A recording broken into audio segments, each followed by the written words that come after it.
What's up, guys? So today is another day of FD. Why the hell not? We're still waiting on the tune for the BMW, but he should be here any day now, so we'll get to that. But it's FD day. So if you guys remember last time we left off, we were working on the subframe, trying to get the engine to basically fit in the car. So we actually had to cut the subframe the hell out. And now at this point, we're gonna be making a custom subframe for the engine to sit on and our steering rack to bolt to, because they don't really make one for this engine. So we gotta make it. They make it for the LS and people do mod it for this engine, but it's really, really expensive. It's like $1,000 and it takes like 3 months to come in, so it's not gonna happen. So what we were doing is we're basically utilizing the ends of our rack. So basically the factory stubs, I guess you can call it, where the control arms bolt to and it bolts to the frame. And we're gonna be plating them just like this. And then running new tubing as our subframe, DOM right over there, and making mounts and doing all that. And it's gonna be a lot of work. It's already been a lot of work getting this all squared up and even and making this one plate because I didn't have a plasma cutter. So I don't know exactly how far we're gonna get with it today. I'm really hoping to at least have our main bar welded in, but that's gonna be a lot of measuring. So to start the day, we're gonna have to finish off making our base plates, and luckily my buddy Justin at Morphev has a plasma cutter, so I have it all traced up, and we're gonna head down there in a little bit and plasma cut these bitches out, and then we could flapper them up and try and test them and weld them in. So yeah, let's just get to it. Welcome to Morphev. It's Justin. You caught me in the middle of being a Jimmy Oaks fanboy. Yeah, that's today's job. It's a lot of pot. Is that legal? So this little tool is what's gonna make our life so much easier. These things are amazing. They're just so much money. You just call me a little tool. This is a template we made last night out of cardboard for the base plates. So we have the 2 rears and then one more for the front.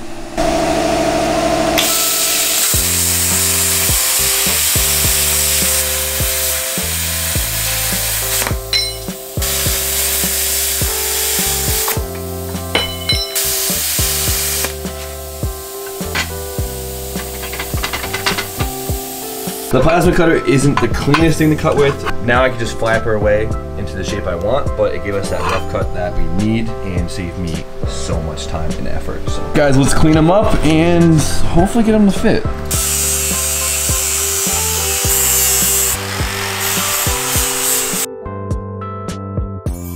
All right, guys, so the plates are all basically made. They just gotta cool down, they're pretty hot. So what we have to do now while these pieces cool down is we actually have to take the paint off of all of this so we have a nice clean surface to weld.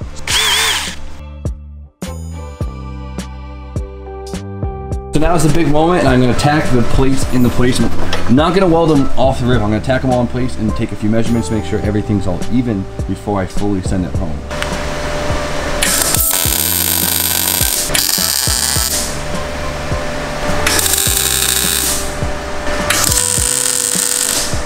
Now it is time to fully weld them in, and that's kind of scary. That's a lot of commitment. So it's gonna be fun. I'm a little nervous.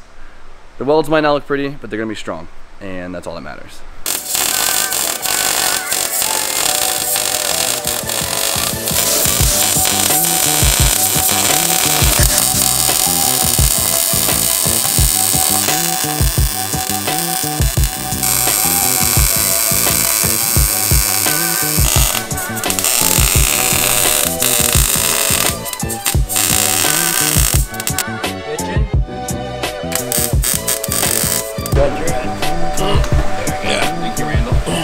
How are we feeling? Really good. I'm really happy with them. So you can see, like, they get better as I go on because I like really felt it out. Now, the first one I did was right here, and as you can see, I rushed it, so the bead's kind of skinny and dirty. This one is when I figured it out, and we have good penetration. Those are dimes. And you can tell it's nice and wide. So I'm probably gonna go over this weld again. It might not look pretty now if I go over it, but I want to give that one the type of strength that I know this one has. It's time for the hard part. Now the hard part is fully figuring out where we actually need to mount everything. Now, I talked about it yesterday. When it comes to mounting the engine, we're going to want it as far as back as possible for weight distribution and as low as possible for hood clearance reasons, and obviously and also for, you know, center of gravity reasons. But we can't put it too low because we don't want the oil pan to hang. And then that's just where the engine needs to go. Now and then we have to also figure out where the steering rack needs to go. We got to make sure that our tie rods aren't at some crazy angle with our wheels. They're also going to have some crazy bump steer and some like really inconsistent steering and a pretty bad acronym. So it's going to get pretty difficult. But what I want to do now is I want to cut a piece of tubing for the middle, because we're going to run our main bar from here to here that's going to bolt our steering rack on. And it'll make it a little bit easier to figure out where we want to mount the rack than just trying to eyeball it. So let's cut a piece of the DOM tubing that we got from Logan Steel right here. And yeah, let's mock it in place.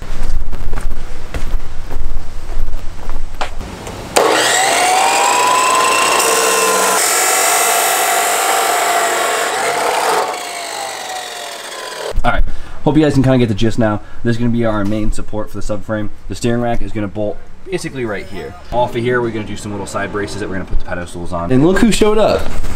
Y'all. What's going on, guys? What's up, bud? So we are on the point of trying to figure out where the highest the rack could sit while having the engine in the car. We're basically going to bring the engine as high as it can go until it's going to hit the hood, just about to hit the hood, and just wedge this the steering rack almost to touching the engine as close as we can get to it, and probably mount it right there. Things are getting serious. We're going to throw the trans on and really make sure we know where we're going to put the engine, and then we could make the main cross on the subframe.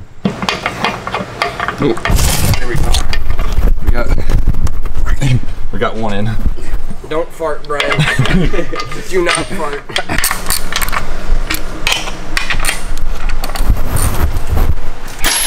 We're gonna have to move that chain now, boy. This is such a heavy freaking transmission.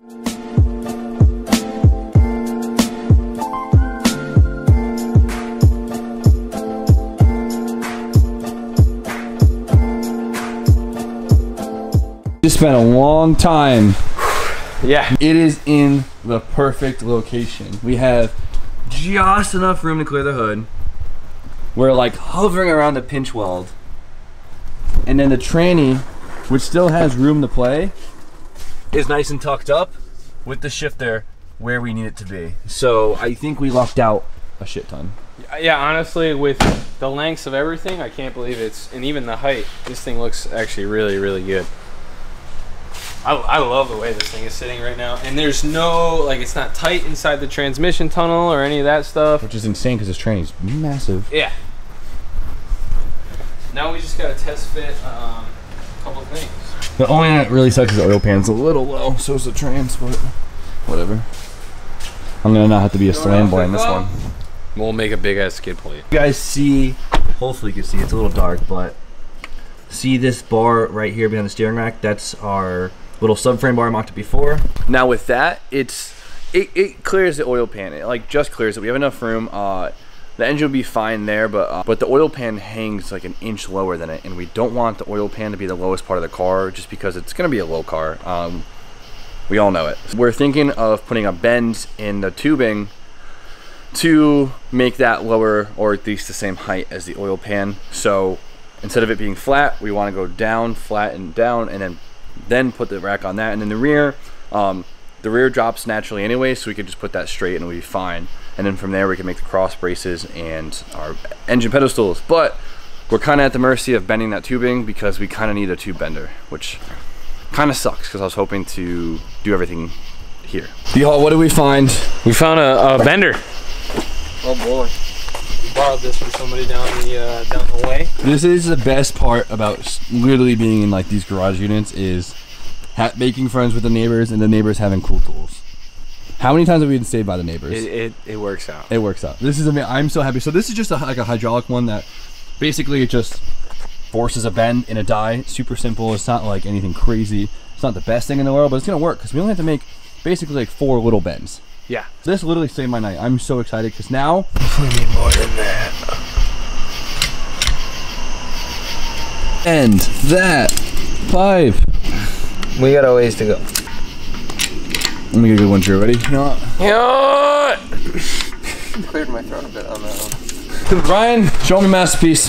Well, it's not done, but we're getting there, right? So now all we have to do is we should be able to measure out 3.5 inches from either side, lop that off, and it should fit.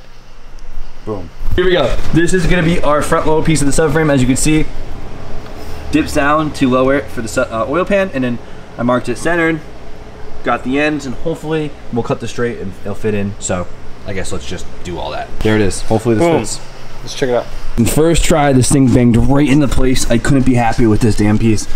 I don't think you can see it because the steering rack's in the way, but there's our piece. Plenty of, look at that. Hooks down. So we know exactly where we want it, so we're gonna pull the engine a little bit and weld it in place, but we're gonna make a rear brace before we pull the engine.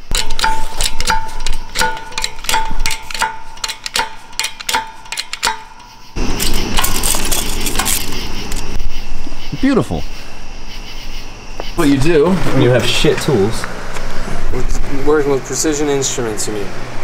Hey, we got the front one spot on for sure. Your foot's in the way.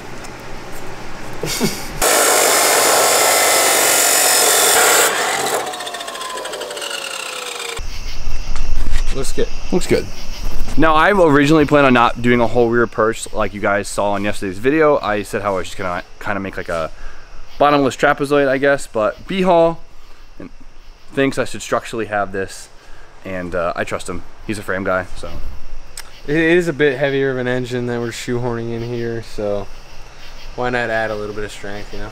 All right, let's test fit it. Perfect. It's time to pull the engine again.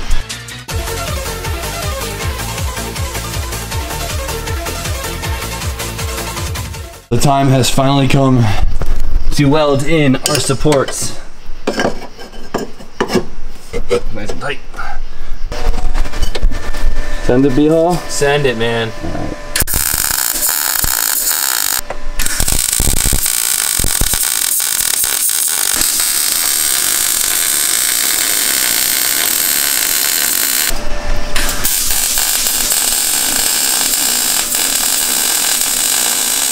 Dude, it's not done, but I absolutely love it. It's great. I'm really proud of us. Yeah. This is so cool.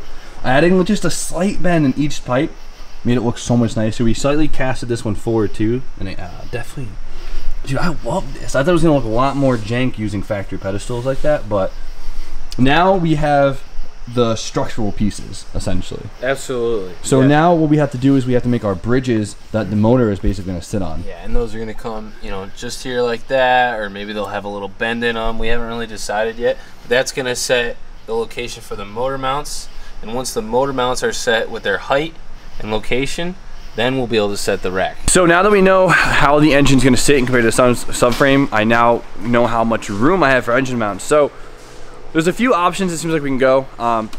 We were hoping to use the OEM motor mounts because they're really nice and soft and they ride really well, but we have just a little bit, not enough room. If the steering rack kind of gets in the way and they're fat. So I think what we're gonna do is we're gonna use like a, probably like a 240 engine mount, which is nice because there's just a small chunk of polyurethane. It should give us plenty enough room. If not, we'll do the old classic trick and just make them out of hockey pucks or something. It's not a Volkswagen. Though it doesn't look like we got a crap done today, we did. Like, that was a lot of work. It's not that it's a lot of labor, it's just a lot of measuring, a lot of like readjusting. I mean, we literally played with this. Though it might not seem on camera, we played with this engine for like 3 hours, like trying to get it to sit exactly where I want it, and then just measure a million things so we could do it right the first time. So far so good. It came out amazing. I couldn't be happier. So like I said, next step, we got the pedestals, and there you go. So, hope you guys are stoked on today's progress, because I sure am, and I know B-Hall is too. I'm excited. Excited as hell. So, but that's it for tonight. Me and B-Hall are both disgustingly exhausted. So you guys know the deal. Like, comment, subscribe. Stay tuned for more content, and have an amazing night.